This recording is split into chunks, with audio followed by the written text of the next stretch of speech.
Ladies and gentlemen, this is a very sad day. Raila Odinga has officially departed to heaven and is no longer with us. In fact, let's just observe 1 minute to honor Raila for a life well lived.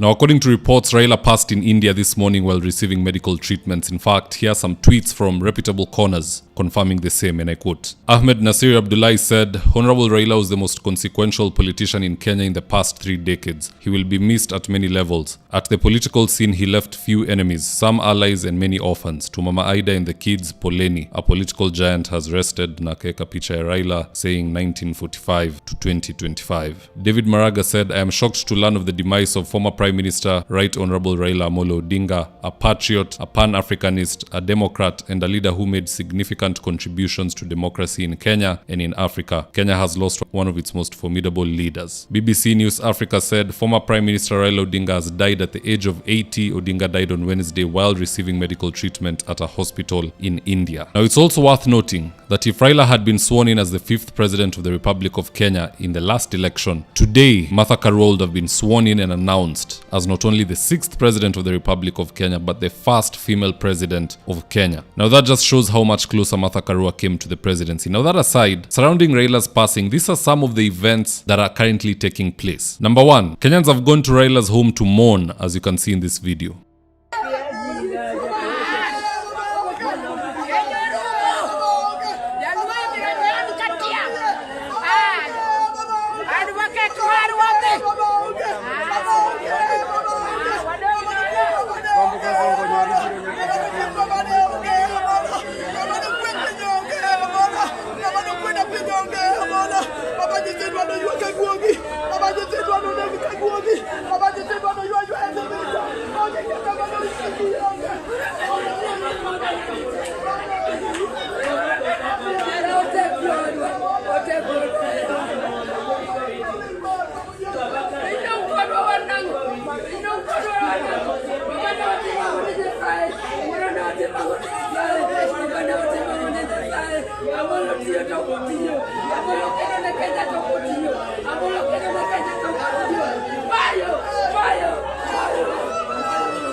You can see that his passing has really affected many. Those people you've seen there genuinely loved Raila. Number 2, President Ruto has ordered all flags in Kenya to be flown at half-mast, as you can see here.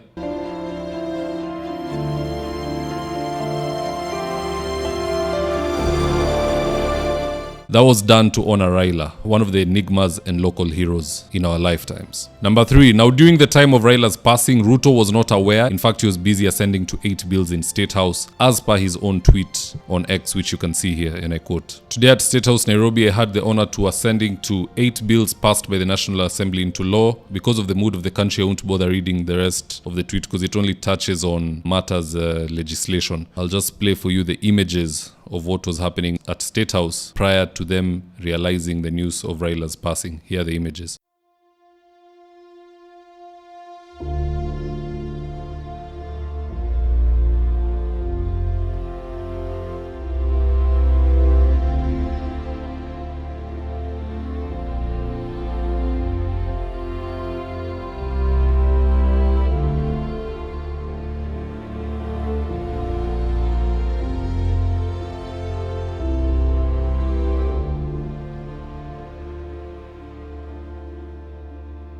Now, while still on that desk, the news reached President Ruto of Raila's passing, and you can see that he was in a very sad mood once he got the news. Here's the first picture of President Ruto once he was briefed of the passing of Raila.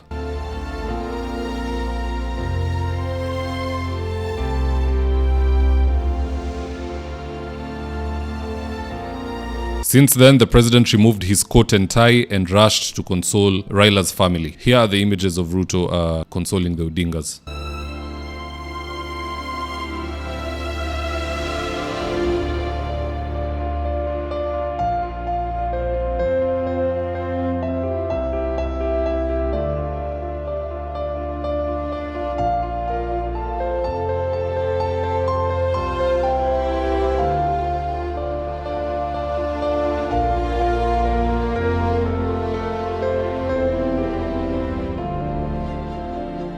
Number 4, in Parliament we have seen several MPs breaking down. For instance, we've seen Mishimboko and quite a number of MPs breaking down. Now, I won't play for you the videos of leaders wailing, but I will showcase this image.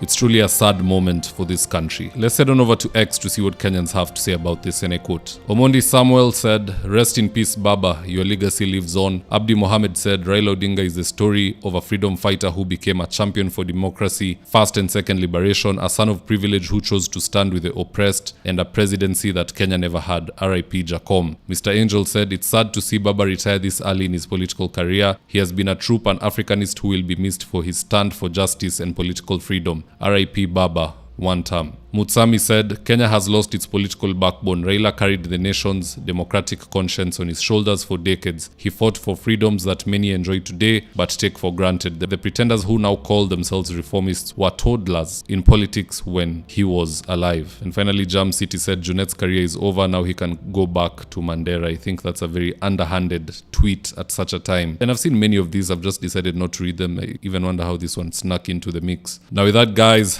here's today's ad of the day. If you're in need of electrical wiring, solar installation, or electrical fittings such as strip lights, snake lights, downlighters, or chandeliers, contact Engineer Wycliffe at 0707 476602 and he'll get your house dapped up.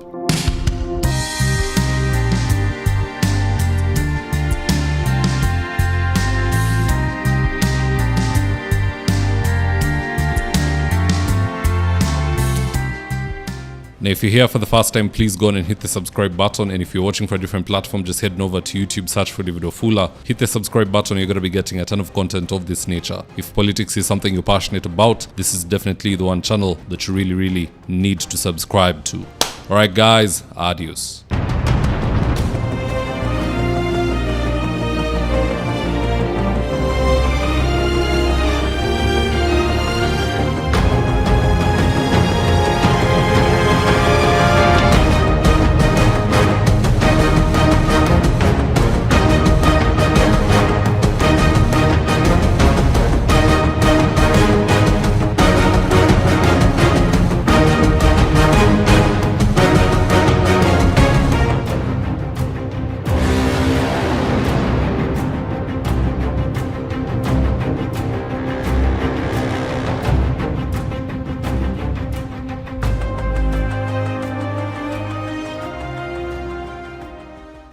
Thank you for choosing David Wafula as your primary news platform. We put countless hours in research, recording, and editing. By showing up each and every day to watch our videos, you encourage us to generate more videos for the viewers. We are on a mission to inform, educate, and build a better tomorrow. To our thousands of followers in a world full of presidents, kings, and queens, you are the real gem. Adios.